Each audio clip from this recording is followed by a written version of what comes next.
Você é bem-vindo aqui. A casa é sua, pode entrar. Me esvazio de mim, me esvazio de mim.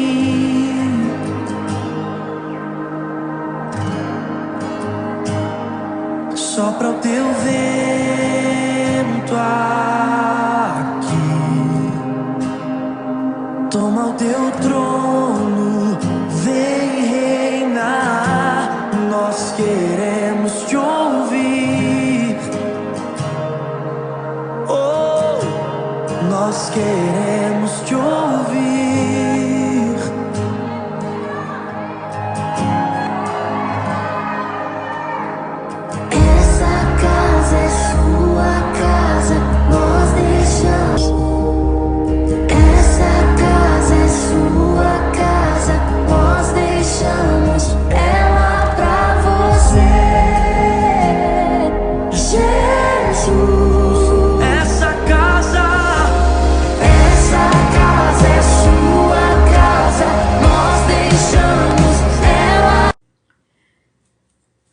Irmãos, que a paz de Cristo esteja com todos. Irmãos, hoje nós vamos estudar o primeiro capítulo da carta de João. Antes de começar, vamos fazer uma pequena oração para que o Senhor nos auxilie. Fechem os olhos. Senhor, meu Deus, Pai eterno, nos colocamos na Tua presença, Senhor, para Te agradecer esse momento de estudo e pedir que o Espírito Santo esteja na casa de cada um de nós, nos fortalecendo e abrindo os nossos corações para que possamos entender melhor a Tua palavra. Assim seja. As três cartas, a carta, na verdade, são 3 capítulos. Nós vamos estudar hoje, que é Deus é luz. Deus é amor e Deus é vida, serão posterior. Agora eu vou ler o primeiro capítulo da carta. O que era desde o princípio, o que vimos com os nossos olhos, o que temos contemplado e as nossas mãos tocaram da palavra da vida. Porque a vida foi manifestada e nós o vimos e testificamos dela, e vos anunciávamos a vida eterna, que estava com o Pai e nos foi manifestada. O que vimos e ouvimos, isso vos anunciamos, para que também tenhais comunhão conosco, e a nossa comunhão é com o Pai e com o seu Filho Jesus Cristo. Estas coisas vos escrevemos, para que o vosso gozo se cumpra. E esta é a mensagem que dele ouvimos, e vos anunciamos, que Deus é luz, e não há nele treva nenhuma. Se dissermos que temos comunhão com ele e andarmos em trevas, mentimos e não praticamos a verdade. Mas se andarmos na luz, como ele na luz está, temos comunhão um com os outros, e o sangue de Jesus Cristo, seu Filho, nos purificará de todo pecado. Se dissermos que não temos pecado, enganamo-nos a nós mesmos e não há verdade em nós. Se confessarmos os nossos pecados, ele é fiel e justo para nos perdoar os pecados e nos purificar de toda injustiça. Se dissermos que não pecamos, fazemo-lo mentirosos e a sua palavra não está em nós. Bem, irmãos, primeiro, antes de adentrar na palavra, vamos só fazer um rápido contextualização e falar um pouco de quem era João. João era irmão de Tiago, filho de Zebedeu. Então, ele foi o discípulo amado de Jesus, né? Jesus amava demais, muito João, porque João lhe era muito fiel. João era obediente, João seguia os passos dele, João refletia a imagem de Jesus, né, na vida dele. Então, Jesus, tudo o que queria era com João. João era tão amado e João era tão, tão solícito e tão seguidor fiel e obediente, que ele estava com Jesus em todo o seu ministério, e ele foi também para a crucificação até a ressurreição. Então ele não abandonou Jesus em momento nenhum, ele estava sempre lá com Jesus, acompanhando, né? E João é o escolhido, o amado de Jesus, por sua fidelidade e obediência, que ele escolheu para justamente nos trazer todas essas revelações, nos trazer a verdadeira luz. Tá? Então, João, quando escreveu essa carta, né, dizem os estudiosos que ele escreveu essa carta antes de ser preso na ilha de Pátimo, antes de ir para a ilha de Pátimo preso, que ele escreveu em Éfesos, né? É uma carta que, na verdade, ela é um tratado teológico, porque e é atualíssimo, porque ela serviu naquela época e serve agora. Por que ela é tão atual? Porque ela está falando dos mesmos problemas que estamos vivendo hoje em dia. Falsos profetas na igreja, corrupção, o mundo está corrupto. Nós, cristãos, muias vezes negamos a Jesus. Como é que negamos? Quando não obedecemos os mandamentos, quando não obedecemos os ensinamentos dele quando por aqui passou. Fazendo o quê? Levando o mundo para dentro da igreja, né? O modismo para dentro da igreja, em vez de trazer a igreja para o mundo. Como é que nós vamos levar a igreja para o mundo? Com exemplo. Nossos procedimentos, nossos vestir, né? Não é porque o mundo veste uma roupa transparente que nós vamos vestir. Temos que ter compostura. Não adianta também eu vestir um vestido com um decote baixíssimo, transparente, na rua e chegar na igreja com a Bíblia embaixo do braço com um vestido de gola. Isso é hipocrisia. Isso Deus está vendo, Deus não aceita, ele não concorda.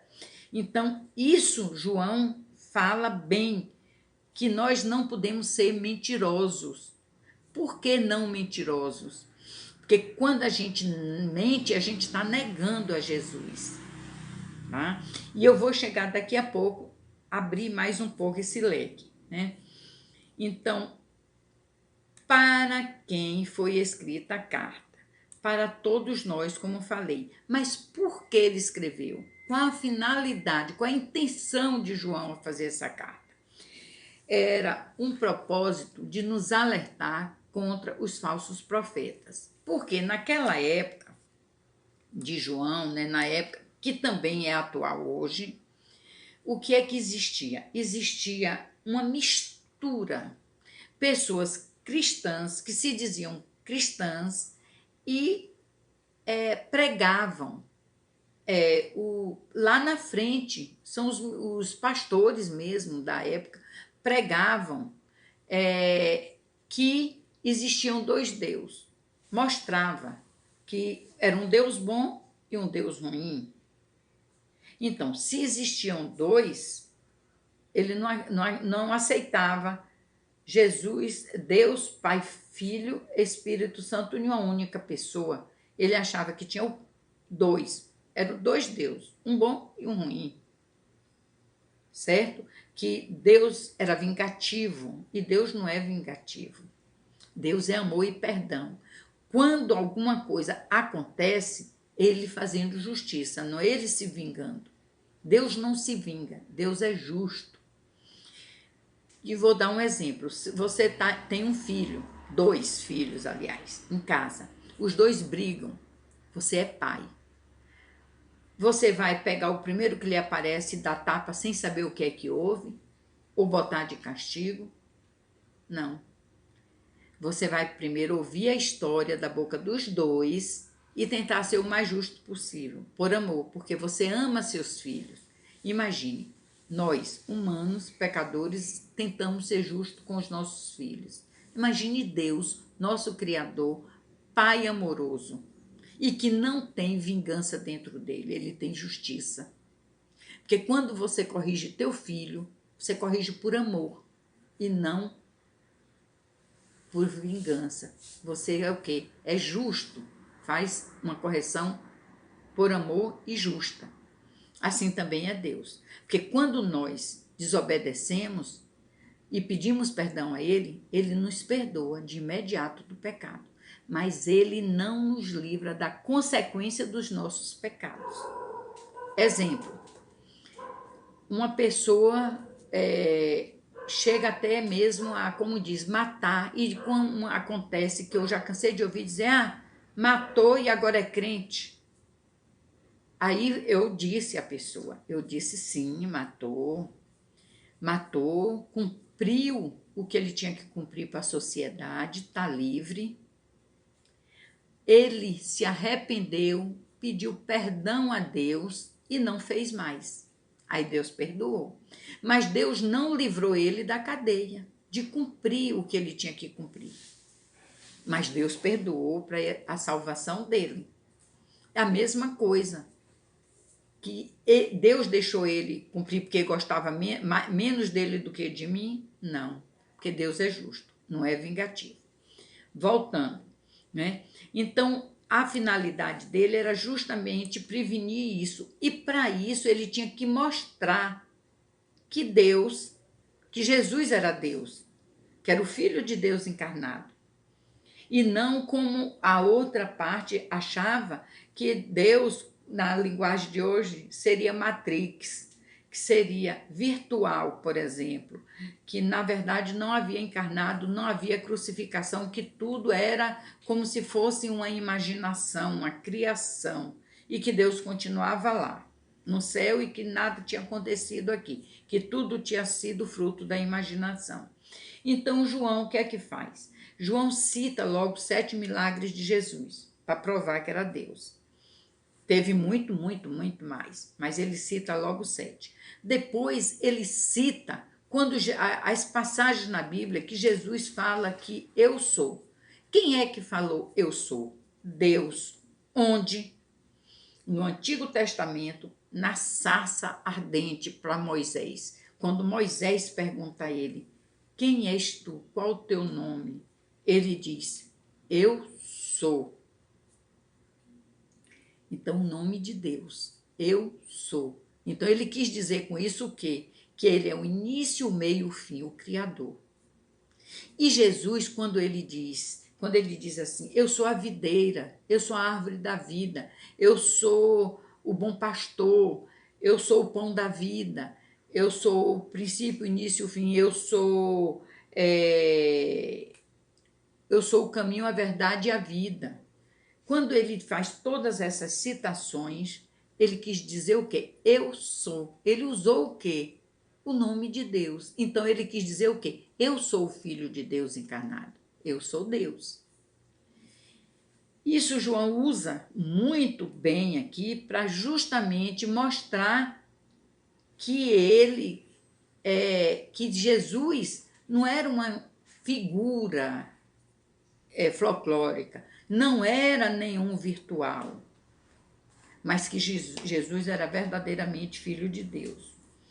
Então, ele mostra que para termos comunhão com Deus, nesta carta, ele mostra assim, para que possamos ter comunhão com Deus, nós temos que verdadeiramente ser o quê? Obedientes. E para que estejamos na luz, nós temos 2 condições. Jamais mentir. Como nossos pais diziam, até debaixo d'água falem a verdade. Porque debaixo d'água, se você abrir a boca, você morre afogado. Pois é, morra, mas morra dizendo a verdade. E isso é o que Jesus nos ensinou. E isso está bem aqui. E isso hoje em dia, muitas vezes, a gente deixa de praticar. Muitas vezes, por ter medo de perder um emprego, por ter medo de perder uma amizade. Não. Deus garante. Se você for verdadeiro, Deus te garante. Não precisa ser grosseiro. explosivo. Mas João diz que nós temos que ser verdadeiros. Por quê? A verdade está com a luz. Quem é a luz da vida? Deus. Quando João usa esse termo, Deus, luz da vida, ele quis dizer o quê? Que ele é puríssimo, ele é perfeito, ele é iluminado, entendeu? Então, ele é maravilhoso. Quando a gente fala que a luz não anda com a treva, porque as trevas fala do inimigo, é tudo de mal, é tudo de ruim. A treva é a ausência da luz. Por isso que tem a treva, né? Então, temos essa parte que nós temos que buscar cada vez mais estar na luz e não nas trevas. Como é que nós vamos estar? Amando, porque o maior mandamento da lei de Deus é o amor. Ame ao teu próximo como a ti mesmo.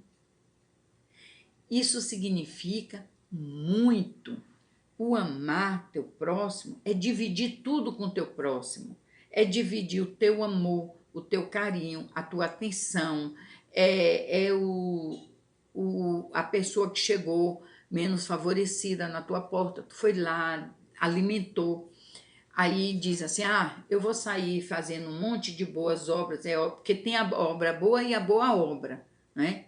Uma só você faz para mostrar aos teus vizinhos, aos teus amigos que tu é boazinha, ou bonzinho, no caso. E a outra não, a outra é aquela quando você faz que tem aquele que diz que a mão direita não veja o que a mão esquerda fez e vice-versa. Ou seja, dá em silêncio, dá com amor, para que não humilhe o teu irmão, para que não constranja teu irmão. Então, isso é estar seguindo a Deus na luz, na claridade.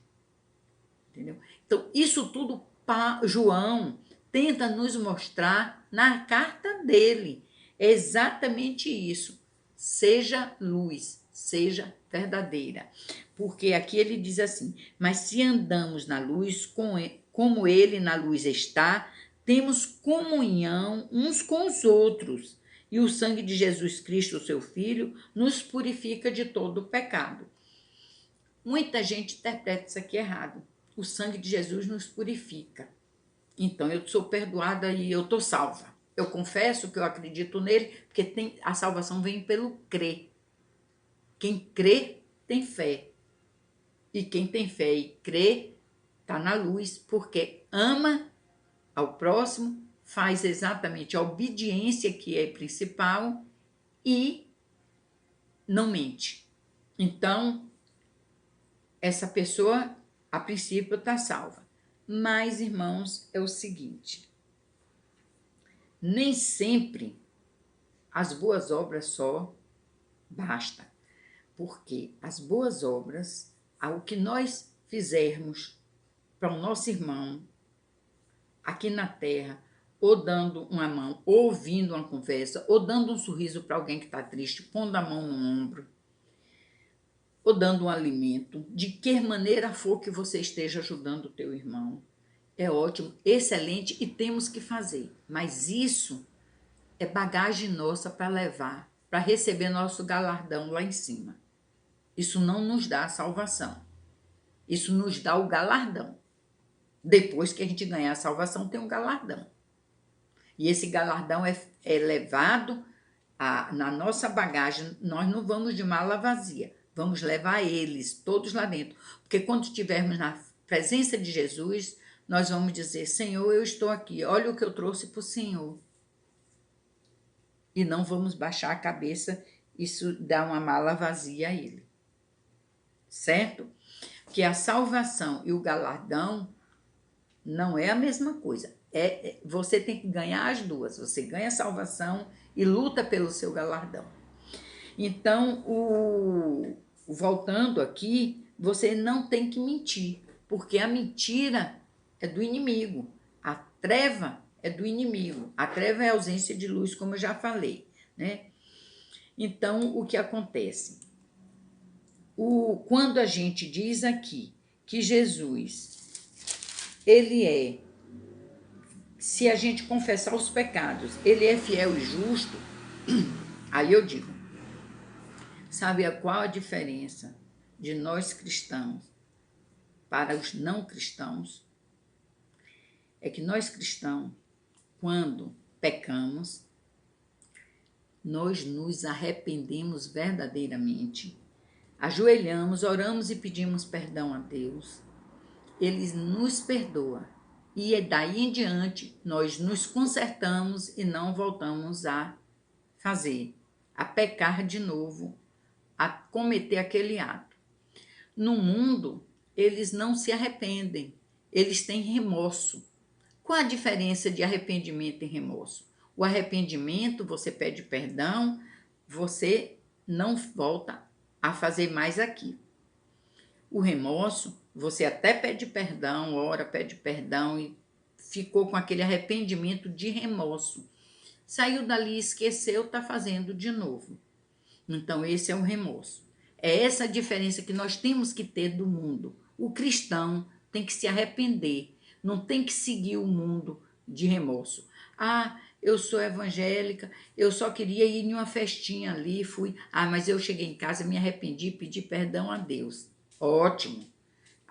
Perdoou, perdoou. Agora eu lhe digo, se você, na próximo fim de semana, e as amiguinhas, tchutchu, aí vai para o mundo, para a festa, para um show lindo, maravilhoso, com música que abaixa, rebola e tal. E aí, chega em casa, vai chorar e pedir perdão a Deus, você nunca se arrependeu nem da primeira vez. Você está na mentira, você está nas trevas. Sacode a poeira, volte que ainda é tempo que Deus perdoa. Mas você tem que verdadeiramente se arrepender. Porque se você for, como é que você quer que Deus lhe perdoa? Se você chegar lá e tiver uma briga e você morrer, você vai morrer no pecado. Se há um tiro perdido, você não vai ter salvação. Ah, mas eu confessei a Jesus. Sim, você confessou, mas você negou ele. Pode ser salva? Pode. Não estou aqui querendo dizer quem vai ser salvo e quem não vai. Até mesmo porque quem sabe quem vai ser salvo ou não é Cristo, porque é Ele que vai julgar. Mas pela palavra, Ele nos diz que temos que ser verdadeiros e tem que seguir Ele e ser o espelho dele para o mundo. E nós só podemos ser espelho dele para o mundo se seguirmos os passos exatos dele, cumprir tudo aquilo que ele nos ensinou. Então, João, nessa carta, ele quis mostrar aos falsos profetas que tinham essas crenças misturadas e pregavam que eram cristãos, ele quis mostrar o quê? A verdadeira divindade de Cristo. Como era essa divindade? Ele mostrou através de quando Cristo fala, eu sou a videira, eu sou o pão da vida, entre outros, né? Então, Jesus fala muito o eu sou. O eu sou foi usado por Deus, no Antigo Testamento, na sarça ardente por Moisés, exatamente quando ele pergunta a Deus, qual o seu nome? Ele fala, eu sou. Por quê? Nós não temos que empregar. E naquela época, os judeus acharam assim, tão grave a pronúncia, porque era tão divina, que eles substituíram o eu sou por Adonai. Então, que é a mesma coisa, né? De outras maneiras, como falam Javé, Jeová, Adonai. Então, por conta disso, por conta de que era um nome sagrado. Então, Jesus falou, eu sou. Esse eu sou, Jesus está mostrando o quê? Eu sou o Filho de Deus encarnado aqui na Terra. Então, nenhum outro conseguiria fazer isso. Outra coisa, aqui João demonstra para a gente que quando, na época do Antigo Testamento, nós pecávamos, Deus aceitava oferendas de animais para redimir nossos pecados. Por quê? Porque naquela época o cordeiro ainda não tinha vindo. Deus estava preparando o filho dele para ser o nosso cordeiro. E quando Jesus vem e morre na cruz ali, é por isso que aqui diz que o sangue dele lava os nossos pecados. Lava sim, lava. Mas para lavar nós temos que estar na presença dele, seguindo ele, fazendo o que ele quer. Não é assim, senão ele lavaria do mundo inteiro. Ele quer lavar do mundo inteiro, mas o mundo inteiro não quer que ele lave. Então, irmãos, vamos pensar muito bem antes de dormir. O que é que nós queremos para a nossa vida? Queremos Cristo na nossa vida? Então vamos espelhar Ele. Espelhar quando temos paciência com o irmão. Naquela hora que vem aquela falta de paciência, aquela vontade de explodir com o irmão, a gente, Jesus, me dê a tua paz. Respira e fala para o irmão. Não é falsidade, é controle. É controle e outra coisa. Evita falar, porque palavras ferem e ferida não tira. Pode ser perdoada, mas não é esquecida. Então evite machucar os irmãos, evite magoar os irmãos, né? Então, quando Jesus morreu, ele morreu o quê? Para tirar o pecado do mundo, não é isso? Então, vamos valorizar isso que ele fez pela gente. Então aqui, irmãos, eu encerro a minha parte do capítulo 1 da carta e peço que os irmãos meditem muito bem sobre isso, porque eu tenho certeza que o Senhor vai hoje à noite conversar com cada um de vocês dentro do quarto, mostrando a vocês o quanto Ele ama cada um de nós, o quanto Ele tem nos livrado das artimanhas do inimigo. Então vamos permanecer firmes, vamos levar a igreja para o mundo e vamos ser fiel a Jesus. Que a paz de Cristo esteja com todos. Boa noite.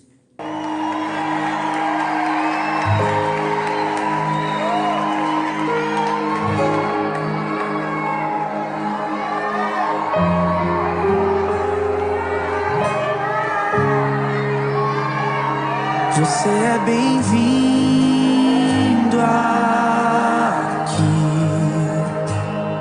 A casa é sua, pode entrar. Me esvazio de mim, me esvazio de mim.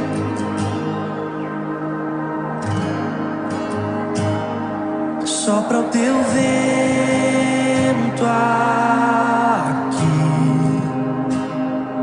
toma o teu trono, vem reinar. Nós queremos te ouvir. Oh, nós queremos te ouvir.